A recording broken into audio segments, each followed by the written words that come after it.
الشيطان الرجيم بسم الله الرحمن الرحيم الحمد لله للحق المبين واصل الجبار ملك الحالين رب اشرح لي صدري ثم الصلاة والسلام على رسول الله النبي الأمين سيدنا المعيد بشيرا مشدد نبينا المجدد محمود الأحمد أبي القاسم محمد اللهم صل على محمد وآل محمد وعلى آل بيته الطيبين الطاهرين الذين أذهب الله والتمريس أهل البيت ويطهرهم من تدبيرا اللهم صل على محمد وآل محمد وجل سيدنا وبقية الله في الأرضين لعنة الله على أعدائهم أجمعين بسم الله الرحمن الرحيم اللهم صل وسلم وزد وبارك على صاحب الرحمة النبوية والصحبة الحمدية والعصمة الفاتحية والحلم الحسانية والشجاعة الحسنية والعبادة السجانية والمعاصر الباطلية والآثار الجعفرية والعلوم القاسمية والحجج النبوية والجود التقوية والنقاوة النقوية والحيبة العسكرية على قائم اللهم صل على محمد وآل محمد وجل اللهم كل وليك حجة ابن الحسن صلواتك عليه وعلى آبائه في هذه الساعة وفي كل ساعة وليا وحافظا وقائدا وناصرا ودليلا وعينا حتى تسكنه أرضك طوعا وتمتعه فيها طويلا اللهم صل على محمد وآل محمد وجل فرجهم أما بعد فقد قال الله تبارك وتعالى في كتابه المجيد وفرقانه الحميد وقوله الحق بسم الله الرحمن الرحيم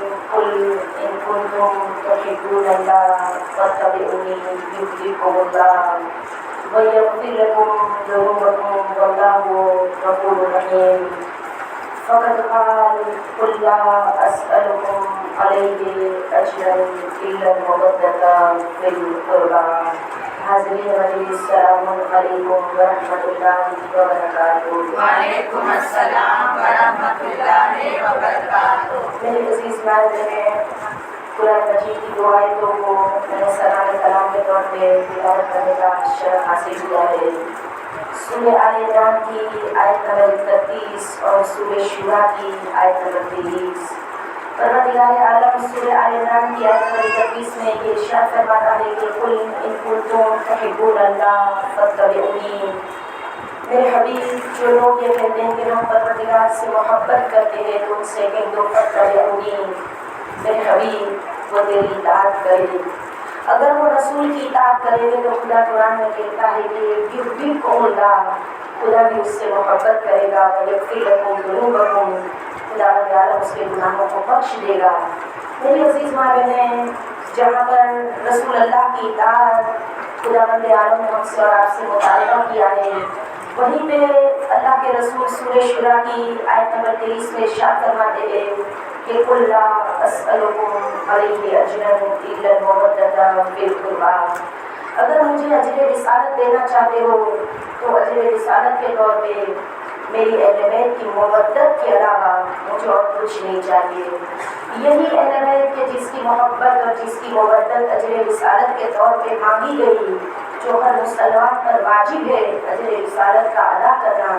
میری عزیز ماں بہنیں، اللہ کے رسول ارشاد فرماتے ہیں کہ قیامت کے دن محب اہل بیت کو پروردگار عالم ایک ندا دے کے کہے گا، پروردگار مخاطب ہو کے کہے گا کہ اے محب اہل بیت، جو رسول کی نسل میں ہونے والے 12 اماموں کو منصوص من اللہ جانتے ہیں، ان سے محبت کرتے ہیں، محشر کے میدان میں انہیں ندا دی جائے گی کہ دنیا اور آخرت کی تمام خیر اے محب اہل بیت تیرے لیے ہے۔ اس میں کوئی شک نہیں ہے کہ جنت تیرے لیے ہے، اس لیے کہ محب اہل بیت میں 20 خصال پائی جاتی ہے، 20 خصلتیں پائی جاتی ہے، 20 کوالٹیز پائی جاتی ہے، 10 صفتیں دنیا میں پائی جاتی ہے اور 10 صفتیں آخرت میں پائی جاتی ہے۔ روزانہ ہم ایک ایک صفت پر گفتگو کرتے ہیں، وہ کون سے اوصاف ہیں جو محب اہل بیت میں دنیا میں پائے جاتے ہیں؟ تو اللہ کے رسول کہتے ہیں کہ سب سے پہلے محب اہل بیت الزہد فی الدنیا، وہ دنیا میں زہد اختیار کرتا ہے، اور پھر اس کے بعد اللہ کے رسول کہتے ہیں کہ جو محب اہل بیت ہوتا ہے اس میں دنیا میں جو دوسری صفت پائی جاتی ہے، محب اہل بیت جو ہوتا ہے وہ جو ہے والحرص علی امر صالح، نیک عمل کرنے میں حریص ہوتا ہے، نیک عمل کرنے میں وہ لالچی ہوتا ہے، کبھی نیک عمل کر کے اس کا دل نہیں بڑھتا ہے، ہمیشہ نیکیوں کو انجام دیتے رہتے ہیں۔ تیسری کوالٹی، تیسری صفت اللہ کے رسول کہتے ہیں والورع فی الدین، وہ دین کے معاملے میں ورع پسند ہوتے ہیں۔ چوتھی صفت قیام اللیل، محب اہل بیت راتوں کو قیام کرنے والے ہوتے ہیں۔ پھر اس کے بعد اللہ کے رسول کہتے ہیں کہ پانچویں صفت جو محب اہل بیت میں پائی جاتی ہے وہ یہ ہے کہ والرغبۃ علی العبادہ، وہ عبادت کو شوق کے ساتھ، رغبت کے ساتھ انجام دیتے ہیں، سستی اور کاہلی کے ساتھ عبادت کو انجام نہیں دیتے ہیں۔ پھر اللہ کے رسول کہتے ہیں کہ محب اہل بیت میں جو چھٹی صفت پائی جاتی ہے وہ یہ ہے کہ وہ بغض الدنیا، یہ دنیا کی خواہشات سے بغض رکھتے ہیں، دنیا کی خواہشات سے نفرت کرتے ہیں، یہ ہمیشہ اپنی آخرت کو مد نظر رکھتے ہیں۔ پھر اس کے بعد اللہ کے رسول کہتے ہیں کہ 7ویں صفت اور 7ویں کوالٹی جو محب اہل بیت میں پائی جاتی ہے والسخاء، یہ اپنے مال کو اللہ کی راہ میں خرچ کرنے والے ہوتے ہیں۔ پھر اس کے بعد اللہ کے رسول کہتے ہیں محب اہل بیت میں جو 8ویں صفت پائی جاتی ہے والتوبہ قبل الموت، موت سے پہلے یہ سچی توبہ کرنے والے ہوتے ہیں، انہیں سچی توبہ کرنا نصیب ہوتی ہے۔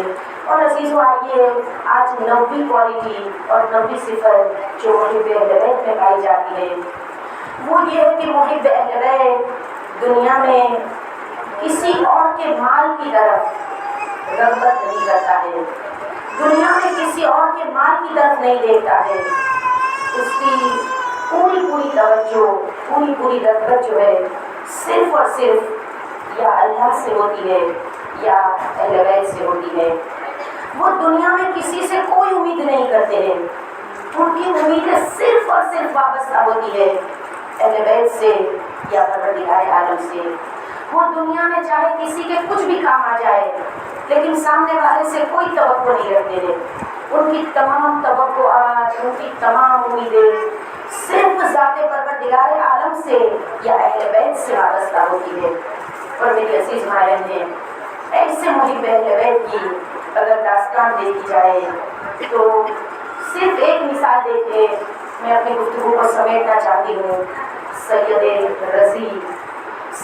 رضی اس عظیم شخصیت کا نام ہے کہ جنہوں نے ایک دین اسلام کے لیے اتنی بڑی خدمت کو انجام دیا ہے کہ سید رضی علم الہدا سید مرتضیٰ کے بھائی تھے۔ سید رضی اور سید مرتضیٰ 2 سگے بھائی، اور دونوں سگے بھائی مجتہد تھے۔ اور بڑی مشہور روایت آپ سب جانتے ہیں، شیخ مفید نے جب خواب میں دیکھا تھا کہ بی بی زہرا آئی اور آ کے کہتی ہے کہ اے مفید میرے 2 بچوں کو دینی تعلیم دو، اور شیخ مفید خواب دیکھ کے بہت روئے، انہوں نے سوچا مجھ سے کوئی غلطی ہو گئی، خواب کی تعبیر کیا ہے؟ بی بی زہرا کے کہتے میں نے دونوں بچوں کو دین کی تعلیم دو، امام حسن اور امام حسین. اور شیخ مفید کے خواب کی تعبیر یہ تھی کہ سید رضی اور سید مرتضیٰ کی ماں بالکل اسی طرح جیسے خواب میں دیکھا تھا دونوں بچوں کو لے کے آئی. اور جب دونوں بچوں کو لے کے آئے وہی جملے جو بی بی زہرا نے استعمال کیے تھے ان کی ماں نے استعمال کرتے ہوئے کہا کہ شیخ میرے بچوں کو دین کی تعلیم دو. اور بعد میں یہ دونوں سگے بھائی مجتہد بنے. دیکھیے مخلوق میں کسی سے کوئی توقع نہ رکھنا، اپنی تمام امیدیں خدا یا تو اہل بیت سے وابستہ کرنا. سید رضی کے بارے میں سابی نام کا راوی یہ روایت نقل کرتا ہے. سابی کہتا ہے کہ ایک دن میں ابو محمد مہدی وزیر کے پاس بیٹھا تھا. میں جب اس کے پاس بیٹھا تھا تو اچانک دربار میں آ کے کہا، سابی کہتا ہے کہ جو دربار تھا اس نے آ کے کہا کہ سید رضی آپ سے ملاقات کی اجازت چاہتے ہیں. جیسے ہی سنا سید رضی آپ ملنے کے لیے آنا چاہتے ہیں، ابو محمد مہدی وزیر کے ہاتھ میں جو کاغذ تھا جو کچھ لکھ رہا تھا اس نے زمین پہ پھینک دیا، گویا اپنا ہوش و حواس نہیں رہا اسے. اور چلتا ہوا یہ ابو محمد مہدی وزیر چلتا ہوا اپنے گھر کو پار کر کے صحن تک پہنچ گیا. سید رضی کا استقبال کیا، سید رضی کو اپنے گھر میں لے کے آئے. وہ جگہ جہاں پہ وزیر خود بیٹھا تھا، وزیر مہدی جہاں پہ بیٹھا تھا وہاں پہ سید رضی کو بٹھایا، خود نیچے بیٹھ گئے. عاجزی انکساری انتہائی تواضع کے ساتھ ان کے ساتھ بات کرے. جب یہ جانے لگے تو سید رضی کو گھر کے دروازے تک چھوڑنے کے لیے گئے. جب سابی کہتا میں نے یہ دیکھا، میں نے پوچھا وزیر مہدی سے کیا وجہ؟ ابھی کچھ دیر پہلے سید مرتضیٰ ان کے بڑے بھائی آئے تھے، آپ نے استقبال کیا لیکن ایسا نہیں جیسا سید رضی کا کیا، جبکہ سید رضی چھوٹے بھائی ہیں، سید رضی سے بڑے بھائی سید مرتضیٰ ہیں، ان کا آپ نے ایسا استقبال نہیں کیا، کیا وجہ؟ کہ میری زندگی میں ایک ایسا واقعہ پیش آیا، تب سے میری نظر میں سید رضی کی عزت بڑھ گئی، ان کا مرتبہ میری نظروں میں اتنا بڑھ گیا، میں ان کو دیکھتا ہوں میں عزت کی نظر سے انہیں دیکھتا ہوں. کہا کون سا واقعہ؟ اب سابی سے وزیر ابو محمد مہدی بیان کرتا ہے، یہ کہتا ہے کہ جب مجھے پتا چلا کہ سید رضی کی یہاں بیٹے کی ولادت ہوئی ہے، صاحب قصص العلماء صفحہ نمبر 590 نمبر کے صفحے پر سید رضی کی زندگی جو بیان کرتے کہتے جب سید رضی کو خدا نے بیٹا دیا، سید رضی کی عادت تھی 10 سال کے تھے تب سے اشعار پڑھتے تھے، اہل بیت کی خدمت کرتے تھے، قرآن کے حافظ ہو چکے تھے.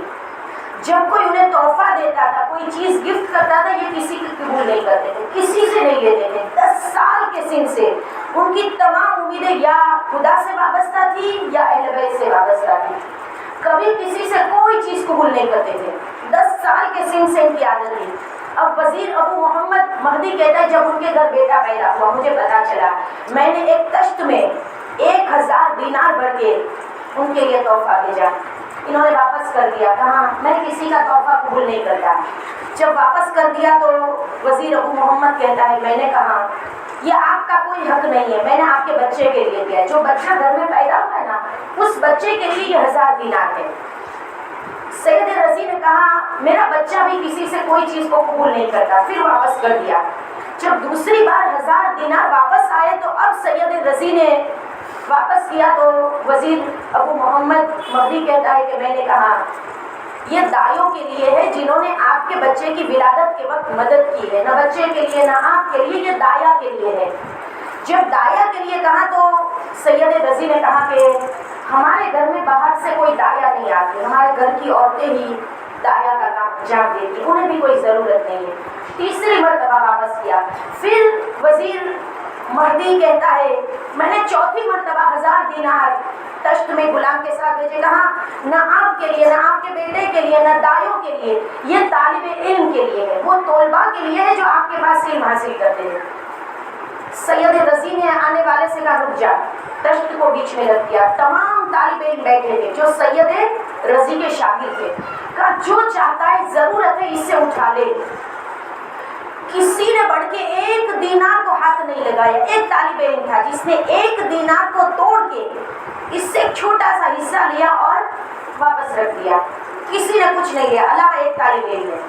اور سید رضی نے کہا اب وزیر کو واپس کر دیں. تمام کے تمام دینار ایسے ہی واپس آ گئے. صرف ایک دینار کا چھوٹا سا حصہ کاٹ کے کہتے ہیں کہ سید رضی کے ایک اسٹوڈنٹ نے ایک طالب علم نے لیا تھا. سید رضی نے بعد میں پوچھا کہ بیٹا تجھے کیوں لینے کی ضرورت پڑی؟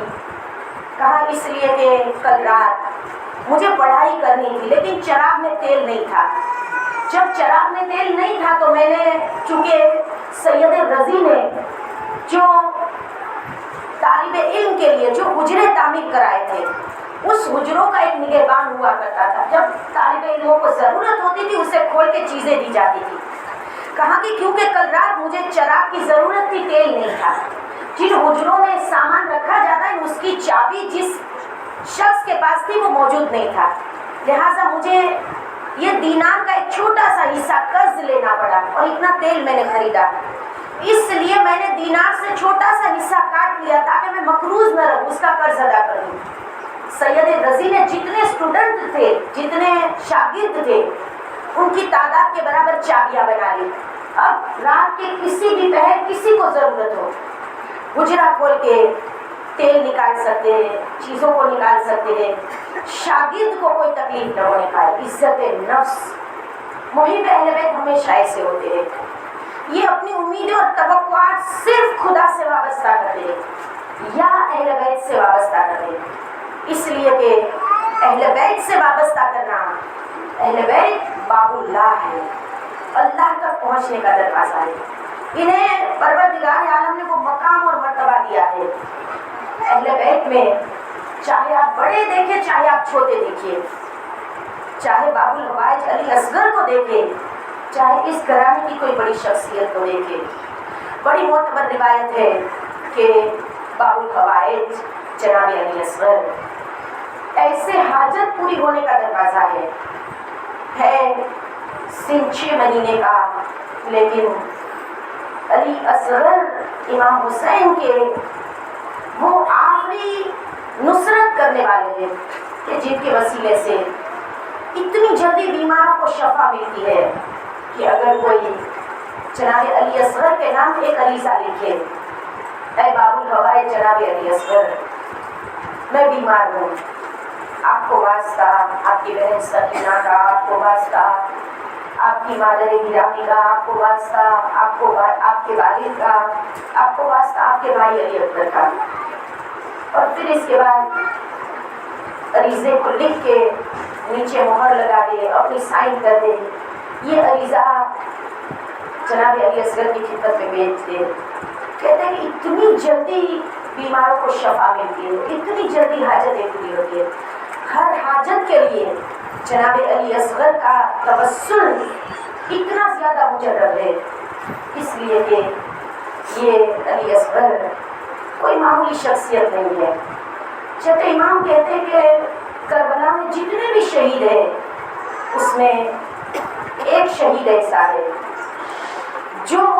جس نے اپنا دفاع بھی نہیں کیا، جو بھی مقتل گیا تھا اس نے اپنا بچاؤ کیا، ڈیفینس کیا.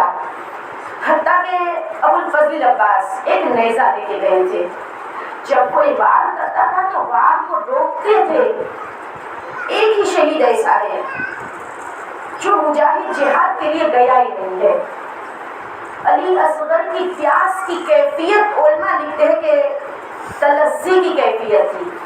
تلذی کی کیفیت کسے کہتے ہیں؟ بس میں بہت جلدی تلذی کی کیفیت کو آپ کو سمجھاتی ہوں. مچھلی کے لیے لفظ تلذی استعمال ہوتا ہے.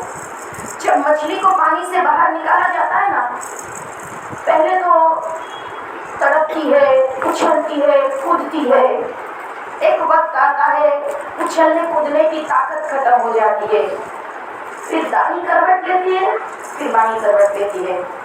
ایک وقت آتا ہے تیسری منزل پیاس کی، جب مچھلی میں تڑپنے کی تو طاقت نہیں ہے، دائیں اور بائیں پہلو پلٹنے کی بھی طاقت نہیں ہے. اب یہ کیا کرتی ہے؟ منہ کو کھولتی ہے پھر بند کر دیتی ہے، منہ کو کھولتی ہے پھر بند کر دیتی ہے. علی اصغر کی پیاس کی کیفیت بھی تلذی کی منزل تک پہنچ چکی تھی، اور پوری رات